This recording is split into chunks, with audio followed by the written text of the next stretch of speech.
విశాఖపట్నానికి railway zone రావాలంటే మేము ఇవ్వడానికి రెడీ అని కేంద్ర ప్రభుత్వం బీజేపీ ప్రభుత్వం చెప్తూనే ఉంది. ఇది ఎంతవరకు వాస్తవమో తెలీదు. కానీ ఎందుకు ఇవ్వలేదు సార్ అని అడిగామనుకోండి, అయ్యా బాబు మీ జగన్ బాబు మాకు కావాల్సిన ఆఫీసులు వాటికి కావాల్సిన స్థలం ఇవ్వలేదు, అందుకోసమే ఆగిపోయింది అంటాడు.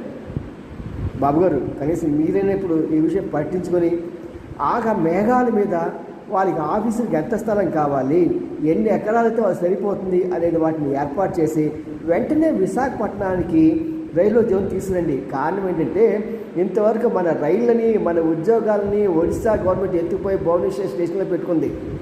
అక్కడికి మన పిల్లలు వెళ్ళి ఎగ్జామ్స్ రాద్దామంటే చెత్త కొట్టి పంపిస్తున్నారు. ఎప్పటికైనా మీరైనా సరే దీని విషయంలో కలెక్ట్ చేసుకొని వెంటనే రైల్వే జోన్ రావడానికి, అదేవిధంగా ఇక్కడ విద్యార్థులు అక్కడికి వెళ్ళక్కర్లేదు, అక్కడ వాళ్ళు ఇక్కడికి పరీక్ష రాయక్కర్లేదు అనే విధంగా దీన్ని